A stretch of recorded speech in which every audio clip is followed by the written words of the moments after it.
Oke bene, mana tahu berguna video ini ya. Saya membuat satu pertanyaan di mesin pencari tentang apa korelasi iman, hubungan iman dengan cara hidup seseorang.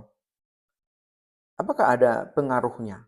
Dan mesin pencari ini menunjukkan beberapa jawaban gitu ya. Sebelum sampai ke ayat-ayat ini yang dia ambil di sana sini beberapa catatan. Yang pertama, memahami teks kitab suci ini sebenarnya sangat perlu konteks ya. Di mana dia ditulis? Apa situasi pada saat itu? Yang kita tidak akan bahas di video singkat ini gitu ya. Perlu pendalaman untuk melihat apa ditulis sebelumnya, apa ditulis sesudahnya. Tentang apa bab itu gitu ya. Bahkan kitab itu kepada siapa ditujukan supaya pesannya lebih lebih otentik, lebih asli dan kita bisa pahami lebih baik. Tapi oke, sebagai refleksi saya pikir ayat yang terpisah pun bisa menjadi quote-quote, kutipan-kutipan yang bisa menyemangati. Itu yang pertama. Yang kedua, sebelum ke ayat ini, mengapa terlintas di pikiran membahas ayat macam ini? Saya pernah bertanya kepada seorang pemuda gitu ya. Pemuda ini memiliki seorang ibu yang begitu aktif dalam grup-grup doa. Dan saya tanya kepada pemuda ini, menurutmu dia orang Belanda? Mau mengatakan dia dari background yang sekular dan dia belum menentukan apakah saya Katolik Kristen atau tidak. Gitu ya. Makanya saya tanya sebagai perangsang saja, menstimulasi dia berpikir tentang korelasi antara iman dengan kehidupan seseorang. Saya tanya, menurutmu apa pengaruh beriman bagi ibumu ini? Gitu ya. Apakah mengubah sesuatu dari caranya menjadi seorang ibu? Lalu pemuda ini menjawab, saya melihat iman memberi ibu saya ini passion, gairah untuk hidup, untuk bersemangat memulai harinya, untuk menjadi ibu. Dia melihat itu, tetapi sebenarnya saya tahu jawaban itu. Yang terutama bagiku adalah bahwa pemuda ini berpikir bahwa memang beriman ternyata memengaruhi cara hidup seseorang. Sehingga ada harapan bahwa dia juga berpikir tentang itu dalam dirinya sendiri. Karena di usia 38 tahun dia belum sepenuhnya ingin menjadi seorang Kristen meski sudah dibawa oleh orang tuanya untuk dibaptis ketika bayi. Nah, ayat-ayat apa yang bisa kita lihat?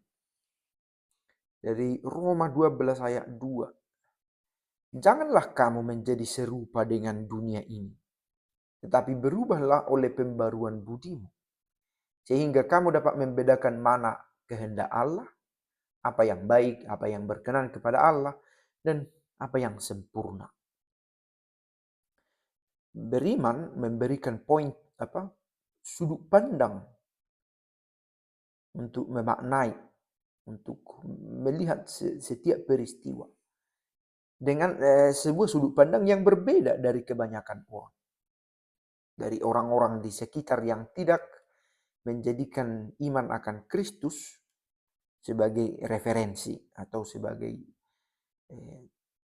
awal berpikir. 2 Korintus 5 ayat 17. Jadi siapa yang ada di dalam Kristus, artinya beriman, ia adalah ciptaan baru. Yang lama sudah berlalu, sesungguhnya yang baru sudah datang. Membawa kebaruan. Menjadi ciptaan baru. Term ini istilah ciptaan baru.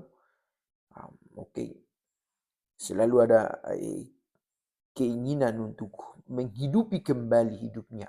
Gitu ya. Tetapi bukan hanya sekedar menghidupi, tetapi dalam terang iman itu melihat Kristus sebagai jalan, kebenaran, dan hidup. Ibrani 11 ayat 1. Iman adalah dasar dari segala sesuatu yang kita harapkan dan bukti dari segala sesuatu yang tidak kita lihat. Saya pikir ayat-ayat ini pernah kita dengar, tetapi perlu juga diulangi untuk menyegarkan ingatan.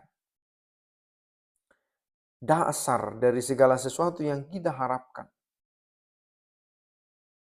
Bukti dari segala sesuatu yang tidak kita lihat. Dasar dan bukti memberikan jaminan, gitu ya. Keamanan, kepastian.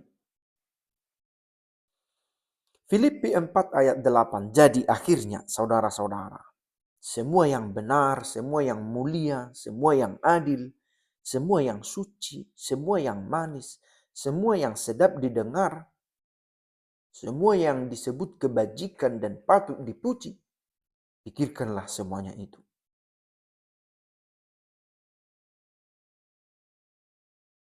Dorongan untuk umat beriman untuk memusatkan, memberikan perhatian pada yang baik. Yakobus 1 ayat 6. Hendaklah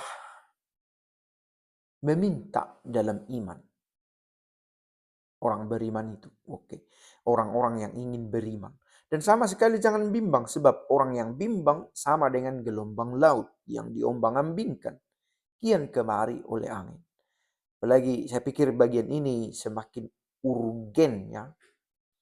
Ketika orang bingung pada saat memilih, pada saat menentukan prinsip-prinsip.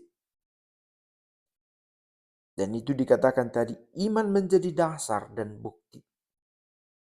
Dan memberikan arah juga, tidak menjadi bimbang.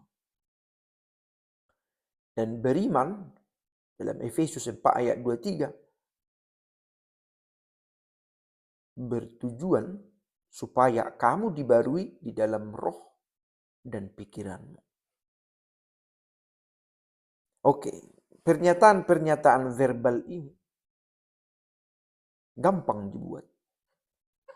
Nah, sebuah perjuangan untuk menghidupinya hari demi hari. Karena demikian dinamis ya, kita bisa berubah ya, dalam waktu. Ada situasi-situasi, variabel-variabel yang bisa mengubah kita. Cuaca pun bisa mengubah mood. Makanan, pertemanan, dalam mana kita berada, bergaul. Banyak hal-hal yang menentukan. Nah, dalam situasi yang tidak pasti, dalam situasi yang bisa saja mengombang-ambingkan, demikian iman memberikan arahan, menjadi dasar, dan menjadi bukti. Ciao.